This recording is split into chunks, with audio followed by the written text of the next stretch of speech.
एक हफ्ते पहले तक मुझे पता भी नहीं था कि ये माइंड विद मसल कौन है। फिर किसी ने मुझे ये वीडियो भेजी। इंस्टाग्राम यूट्यूब पे ना एक बीमारी फैली हुई है और मैं नहीं चाहता हूं कि मेरा कोई भी सब्सक्राइबर फॉलोअर उस बीमारी का शिकार बने। बीमारी ये है कि बहुत सारे सिरे के फुद्दू लोग अपनी फुद्दू सी बातों को सही प्रूव करने के लिए और ऐसे ही ये मुझे फुद्दू बुलाते रहते हैं बहुत समय। अब आप मेरा इंस्टाग्राम प्रोफाइल देखिए, यहाँ पे मैंने इंडिपेंडेंट वीडियोस भी बनाए हैं, दूसरे लोगों के ऊपर भी वीडियोस बनाए, और ऐसा नहीं है कि हर बार मैं किसी को अटैक करता हूँ। जब तरुण गिल को सब कॉल आउट कर रहे थे, उनकी एक वीडियो वायरल गई थी जिसमें वो फास्टेड कार्डियो के बेनिफिट्स बता रहे थे। वो टाइम पे मैंने तरुण गिल को सपोर्ट किया। रिसेंटली द्रोणाचार्य जी के एक वीडियो में बहुत हेट आ रहा था, वहां पे भी मैंने उन्हें सपोर्ट किया। तो ऐसा नहीं है कि मैं किसी के अगेंस्ट बोलता हूँ, मैं ऑब्जेक्टिवली बात करता हूँ। जो फैक्ट्स होते हैं वो मैं स्टेट कर देता हूँ वीडियो में। और यहाँ पे ये क्या बोल रहे हैं कि दूसरे लोग का नाम मत लो। रोहित खत्री, गुरुमान, फिट ट्यूबर, ये 5-5 मिलियन सब्सक्राइबर वालों पे वीडियो नहीं बनाई है। उसके बाद जो राजवीर जी का कंट्रोवर्सी हुआ था, उसमें क्या, उसमें तो कितनी बुरी हाल हुई थी, याद है? आप दूसरे लोगों को जाके फुद्दू फुद्दू बोलते रहते हो, और जिस चीज़ पे बोल रहे हो कि यार दूसरे लोग का नाम मत लो, वो तो खुद इतना किया है। आप सोच रहे हो कि हम इंस्टाग्राम पे अभी आए तो फिटनेस इंडस्ट्री में भी अभी आए हैं। सब पता है कि भाई आप कौन किस पे वीडियो बना रहे हो, कब से, क्यों किसी और को फुद्दू बुला रहे हो, और कोई रीज़न नहीं दे रहे हो उसका। और रीज़न दे भी रहे हो तो वो हिपोक्रेसी वाला रीज़न दे रहे हो।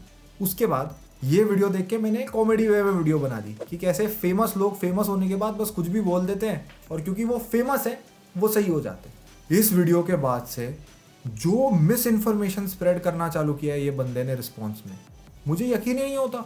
ठीक है, मैंने सटायर में वीडियो बनाया है, अच्छे से रिस्पॉन्ड कर दो, कोई बात नहीं। आपने भी तो अपने वीडियो में फुद्दू बुलाया था। और इस वीडियो में जैसा आप देख सकते हो, इंस्टाग्राम यूट्यूब पे ना एक बीमारी फैली हुई है, और मैं नहीं चाहता कि मेरा कोई भी सब्सक्राइबर फॉलोअर उस बीमारी का शिकार बने। बीमारी ये है कि बहुत सारे सिरे के फुद्दू लोग अपनी फुद्दू सी बातों को सही।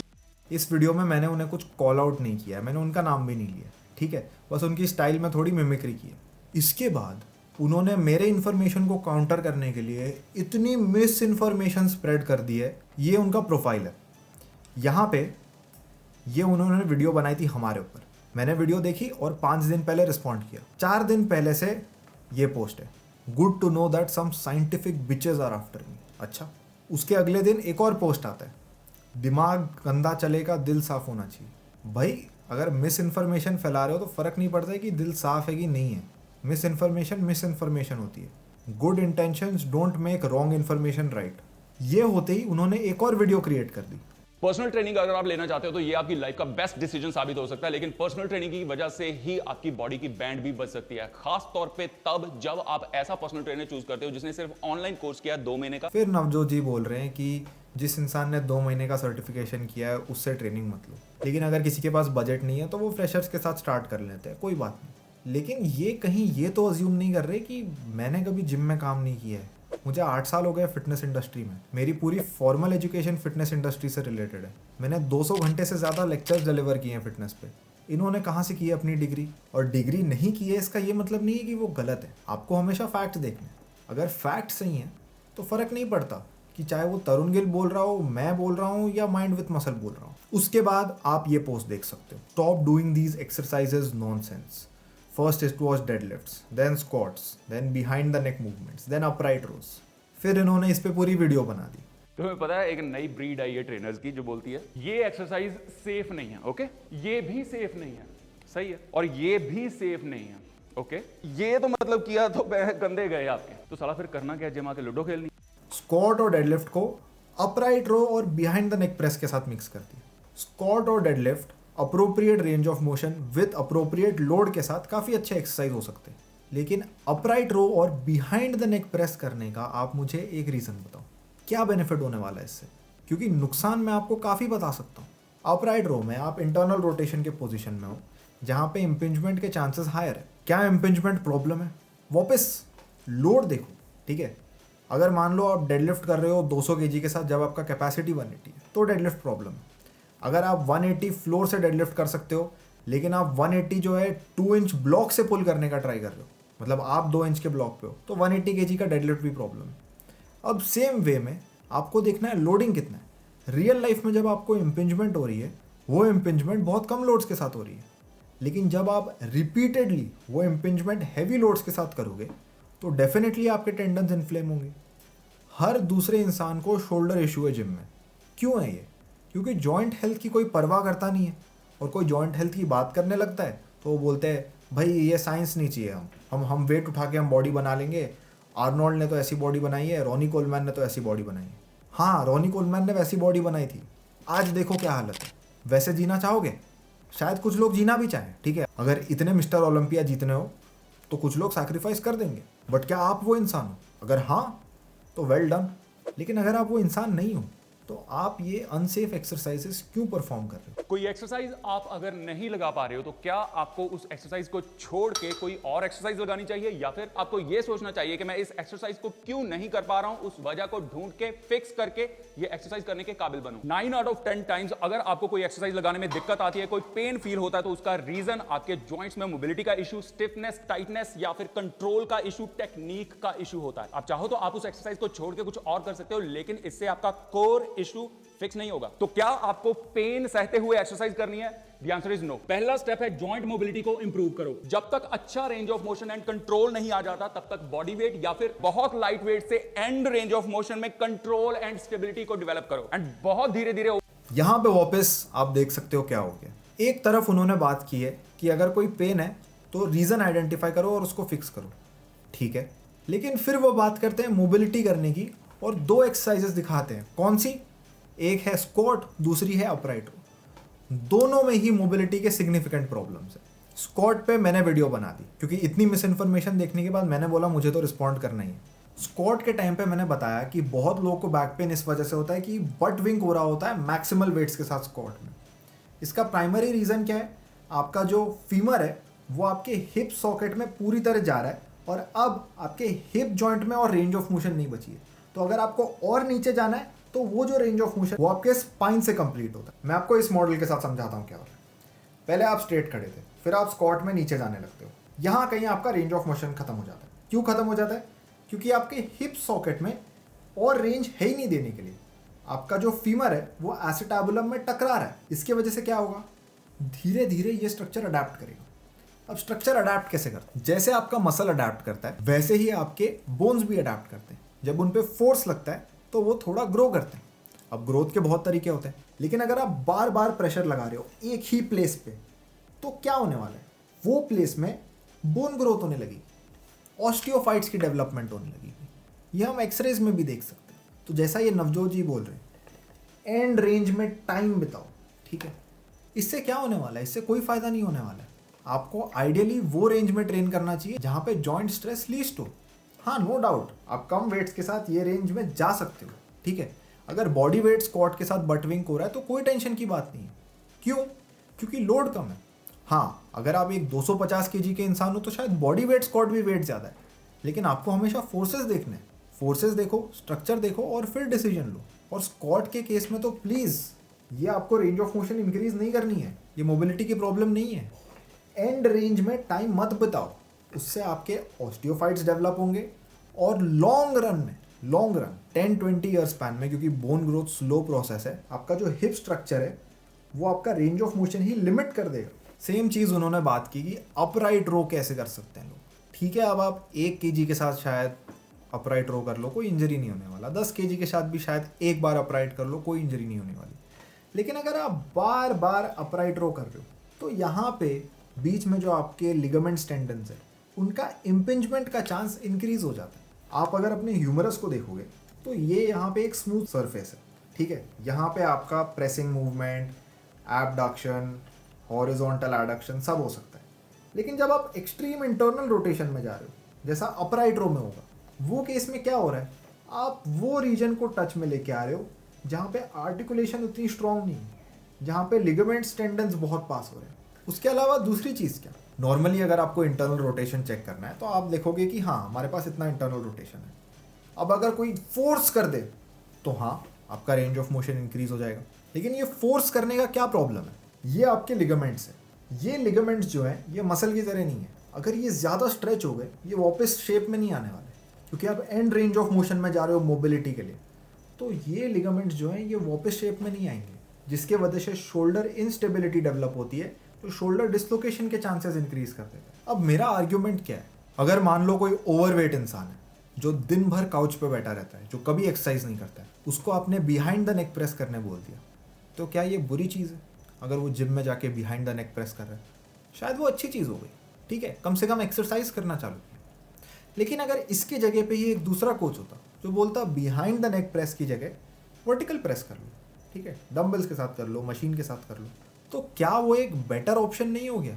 मेरा पॉइंट सिर्फ ये है कि जब आपके पास बेटर ऑप्शन अवेलेबल है, आप क्यों अनसेफ रेंजेस ऑफ मोशन में जाके ट्रेन कर रहे हो? फिर इन्होंने डिबेट पे वीडियो बनाई। कल से मुझे इनविटेशंस आ रहे हैं बहुत सारे।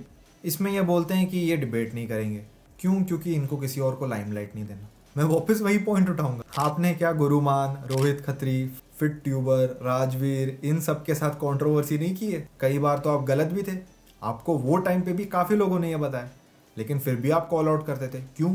Controversy, views. आप इस वीडियो का कमेंट सेक्शन ही देख लो क्या बोल रहा है।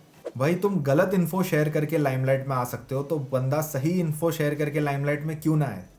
इतना क्यों डरते हो छोटे मोटे इन्फ्लुएंसर से? डिबेट कर लो, अगर आपको इतनी नॉलेज है तो, आप कॉन्फिडेंट हो तो लाइमलाइट आप पे ही रहेगी। आप मेरे डिबेट्स देख सकते हो, मैं कभी नहीं देखता कि अच्छा सामने वाले के 90 फॉलोअर्स है, 100 फॉलोअर्स है, 2000 फॉलोअर्स है या 20,000 फॉलोअर्स है। मैं बोलता हूँ आ जाओ, आप डिसएग्री करते हो, आई वेलकम डिसएग्रीमेंट्स, डिबेट करते हैं। आप मेरा एक भी डिबेट देख लो, शुरू में शिवम भानुशाली के साथ डिबेट देख लो या रिसेंट इमैनुअल के साथ डिबेट देख लो, आज तक कभी मैंने किसी को स्ट्रॉन्ग मैन नहीं किया। इनमें से काफ़ी लोग के 100 फॉलोअर भी नहीं थे, लेकिन मैंने फिर भी डिबेट किया। क्यों? क्योंकि साइंस तभी आगे बढ़ती है जब आप डिसएग्रीमेंट्स के साथ एंगेज करो। चाहे वो लडविग वर्सेस केविन हॉल की बात हो, चाहे वो USA versus China space mission के लिए हो, या चाहे वो पेलियंटोलॉजिस्ट वर्सेस जियोलॉजिस्ट हो डायनासोर एक्सटिंक्शन के मामले में। साइंस तभी आगे बढ़ती जब लोग आपस में डिसएग्री करते हैं। तो मैं हमेशा ओपन होता हूँ डिबेट के लिए। मैं वीडियोस क्यों नहीं प्रेफर करता? क्योंकि वीडियोस में क्या होता है, अब वो कुछ बोल रहे हैं, मैंने उनको बोल दिया कि नहीं ऐसा ऐसा नहीं है। अब अगर डिबेट में होते तो वो मुझे वही टाइम बोलते कि मेरे पॉइंट का ये मतलब था, ठीक है, तो मैंने उन्हें अनइंटेंशनली भी स्ट्रॉमैन नहीं किया। ये वीडियो बनाने के टाइम ये स्ट्रॉमैन हो जाएगा, फिर वो बोलेंगे अरे वो आउट ऑफ कॉन्टेक्स्ट लेके जाके कुछ भी बोल देते हैं। मेरा वो कभी इंटेंशन नहीं होता है। मैं हमेशा चाहता हूँ कि अगर मैं किसी को कुछ बोल रहा हूँ, उन्हें अपॉर्चुनिटी मिले मुझे रिस्पॉन्ड करने का, ताकि वही टाइम पे वो चीज़ें क्लियर कर दें। अगला कमेंट भी देख ही लो, भाई पोक आपने करना है और जब अथॉरिटी क्वेश्चन में आने का डर हो तो डिबेट से भाग रहे हो। वीडियो इन्होंने ही बनाई थी मेरे ऊपर। पर्सनली मी और any of the people you are referring to didn't had any problem with your content, but आप खुद आ गए पोक करने and now you are putting an act as if the crowd you are referring to poked you. एकदम सही point बोला है। मैंने वीडियो नहीं बनाई थी पहले, उन्होंने वीडियो बनाई थी हमारे ऊपर, हमने तो बस रिस्पॉन्ड किया है। You had a chance to shut them up in a debate, but you are coming up with lame excuses because your expertise is being questioned. It's really sad to watch. देखो ऐसे comments आपको भर के मिल जाएंगे, क्योंकि audience को दिख रहा है यार ये क्या कर रहे हैं। ये खुद किसी को पोक करेंगे और जब उनको रियलाइज होगा कि भाई इसको ज़्यादा आता है तो डिबेट से बैकआउट। वीडियोस बनाओ, पोस्ट बनाओ, वो चलेगा, ठीक है। क्यों? क्योंकि रियल टाइम क्वेश्चनिंग नहीं है। मैं रियल टाइम क्वेश्चनिंग से नहीं डरता, क्योंकि मुझे पता है मुझे कितना आता है कितना नहीं आता है, और मैं वही चीज़ों पर बात करता हूँ जिन पर मुझे फैक्ट्स पता है। फिर ये यहाँ पे भी नहीं रुके, अगले दिन एक और पोस्ट बनाया, finding faults in exercises, start finding faults in the body and fix. इसके साथ मैं शायद थोड़ा अग्री भी करूँ। अब मान लो किसी को डेडलिफ्ट के टाइम पे पेन हो रही है, ठीक है, आप क्या देख सकते हो? एक पॉसिबिलिटी है कि उनके स्पाइनल इरेक्टर मसल्स वीक है, ठीक है। दूसरी पॉसिबिलिटी है उन्होंने भारी वेट के साथ पहले इतनी बार डेडलिफ्ट किया हुआ है कि उन्हें आइडिया नहीं था कि उनका बैक राउंडेड है और उस वेट के लिए वो तैयार नहीं है, लेकिन अब उनके बैक के लिगामेंट स्ट्रेच हो गए और उनके erector spinal muscle strong enough नहीं है, तो उन्हें पेन होता है। तो अब आप क्या करोगे? रेंज ऑफ मोशन कम कर दोगे, और क्या करोगे? फ्लेक्शन एक्सटेंशन ट्रेन करोगे। कहाँ?